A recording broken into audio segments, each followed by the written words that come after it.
Thank you so much for inviting me once again to come and join this meeting of the Compass Rose Society of Canada. It's wonderful to be with you, and I just want to thank you on behalf of all the Anglican Alliance for the incredible support and encouragement, for your prayers over the years that we've travelled together. And this was so especially important to us in the midst of the pandemic. I think we last met online back in mid-2021, and I cannot say how much your encouragement and support meant to us to enable the Anglican Alliance to help share information, to build connections so that we could learn from one another across the communion, encourage one another and pray together through the darkest times of the pandemic. So today I've been asked to share with you the latest focus that you have been keen to support in the Anglican Alliance, which is called the Communion Forest, a response to the environmental crisis that we face. But let me first just share my screen. So the Anglican Alliance and the Compass Rose Society, it's been a wonderful partnership for us, and we feel so blessed in this opportunity to walk with you and be with you. So today, to share about our latest initiatives and also reflect a little bit on the Lambeth Conference, but I just wanted to start with a reflection in the week where we have seen the funeral of Queen Elizabeth II. This was part of the message that the Queen gave to the bishops and spouses at the Lambeth Conference, and I thought it was worth just pausing for a moment to just hear this. "Now, as so often in the past," said the Queen, "you have convened during a period of immense challenge for bishops, clergy, and lay people around the world, with many of you serving in places of suffering, conflict, and trauma. It's a comfort to me that you do so in the strength of God.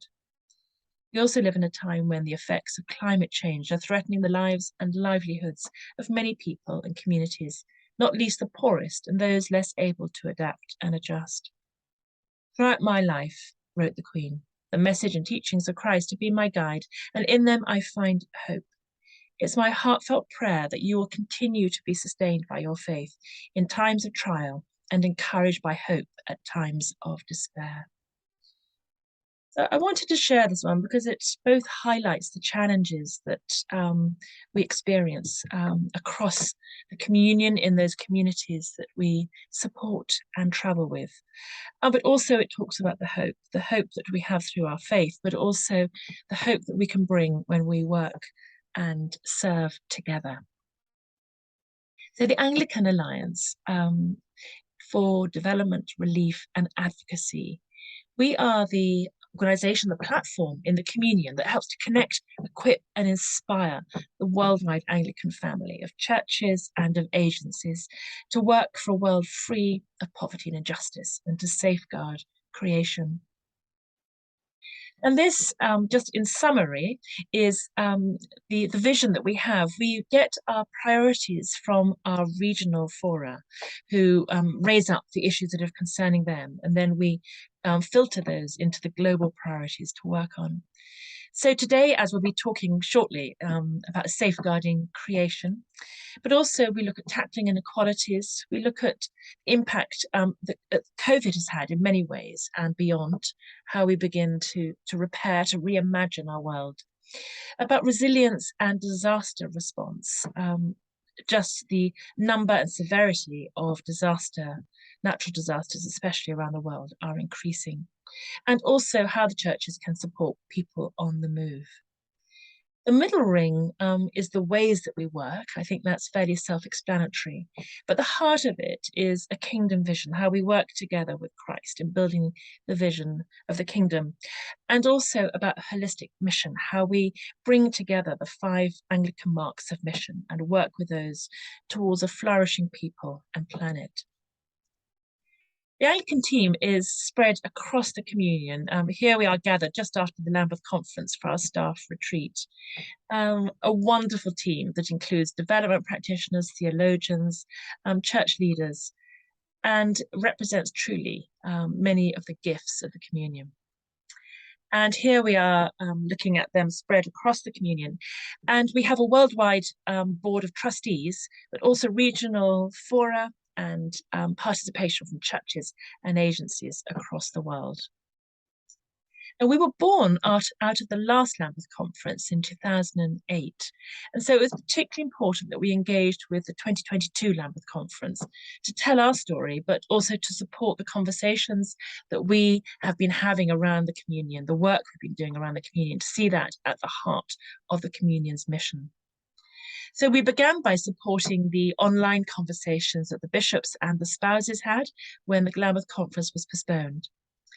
And then we also were part of the celebrations as the Lambeth Conference opened, and that opening service, when we met with people we hadn't seen for 2 or more years because of the pandemic, it was a time of joy.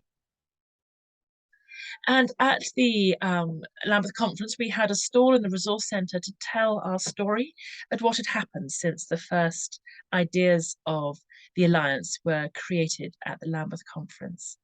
And many people came to visit. Here's our chair, the Archbishop of Central Africa, and our vice chair, the Bishop of Bath and Wells in the Church of England. And here, for example, other visitors, bishops from Myanmar. And when people came to the stall, they then put fruits on our trees, which are the different subject areas, fruits of what the engagement with the Anglican Alliance had meant to them and their dioceses and communities.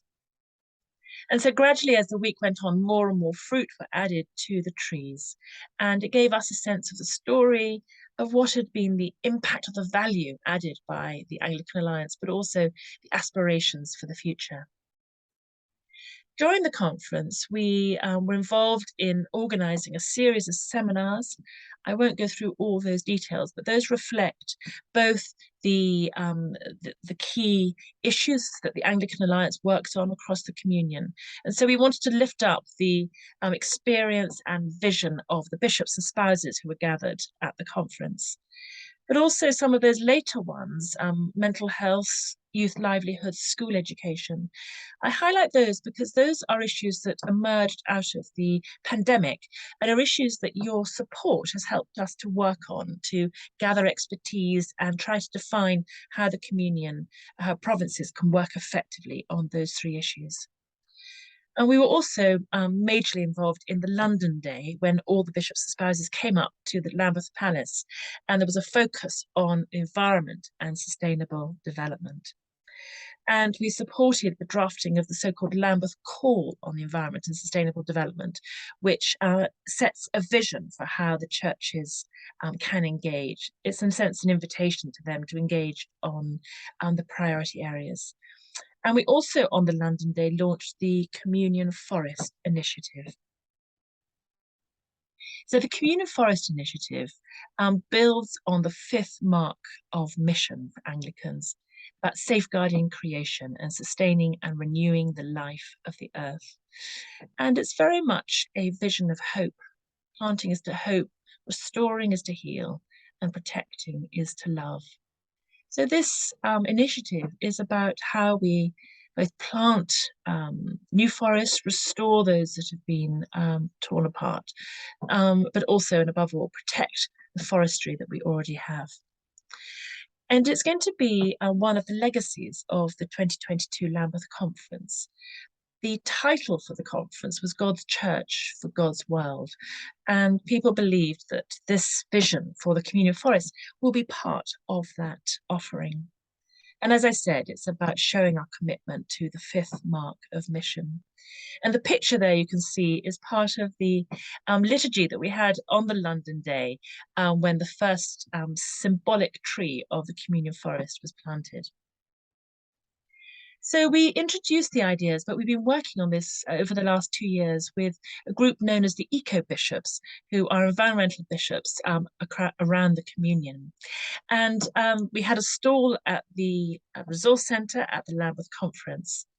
And many visitors came. Here is some of the bishops from Brazil, obviously working so hard to protect their rainforest in the Amazon. So deep conversations were held. Here's the Bishop of the Amazon, also using that space for just a time of quiet and reflection. But the communal forest was principally launched on the London Day. And here is the little oak tree that was planted as the symbolic first tree of the forest, which in the autumn will then get planted out in the gardens at Lambeth Palace. We took the stall out to London as well, so that people were able to engage with the ideas of the communal forest. The Archbishop of Canterbury himself is incredibly supportive of this as a vision for how all Anglicans can get involved in creation care. And others came as well. Here's the Primus from the Church of Scotland. We had a series of talks and inputs on that day. We had the message from the Queen, we had a video message from the Secretary General of the United Nations. And we also had an absolutely wonderful input from this young Kenyan climate activist who is supporting herself forestry initiatives in Kenya, but spoke so passionately to the bishop's spouses about our work that we can do together in terms of helping to protect the environment and to turn back the damage on climate change.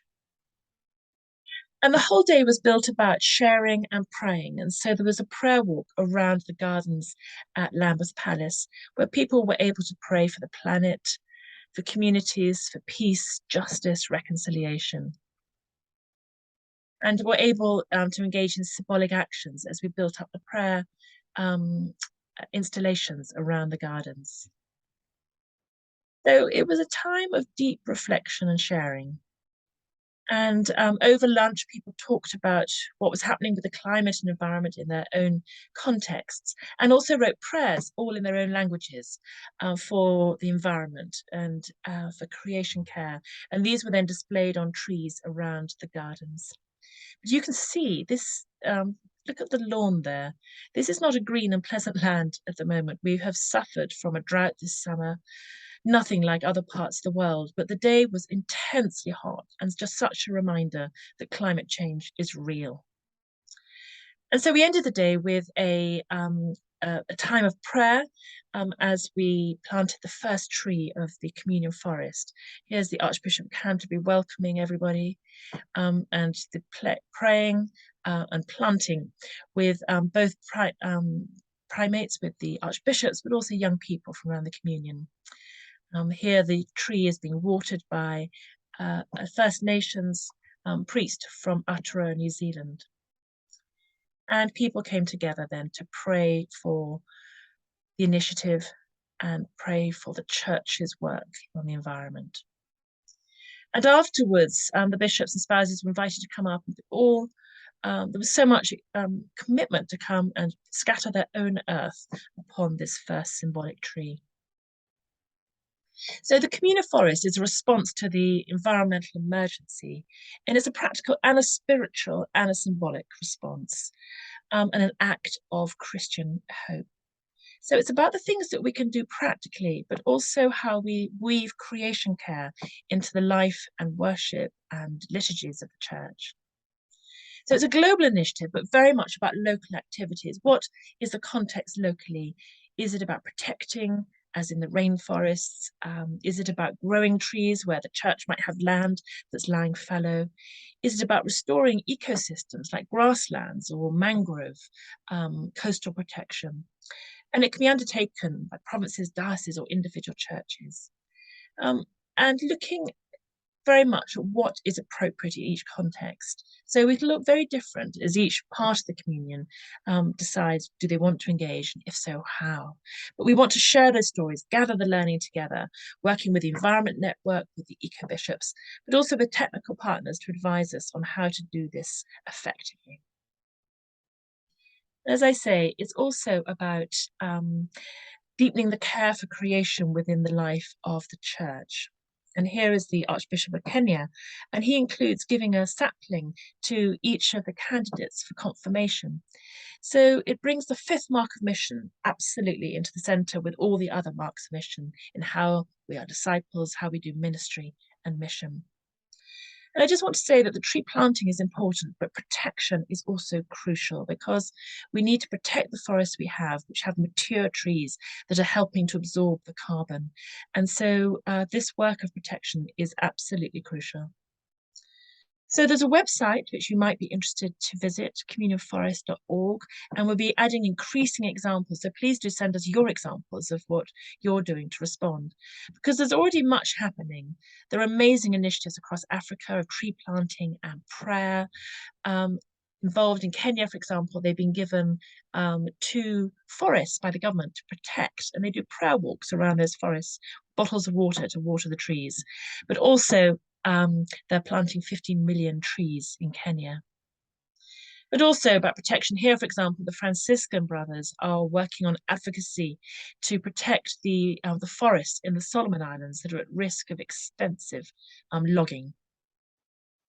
And likewise in Brazil, the church is working closely with the indigenous peoples, seeking to stand up for their rights as forest dwellers, forest owners, and to protect the rainforest in the Amazon from further damage and degradation. So that is about the communal forest. It would be wonderful to hear your stories about how you might engage with this initiative in Canada, but also what it might mean in terms of your companion links if you're in discussion and walking together with churches in other parts of the world. So I'll conclude here, but just want to thank you so deeply for all that you have done to support us in the past. And thank you for considering supporting the Anglican Alliance now as we work across the communion on building the vision and the engagement with the communion forest. Thank you all.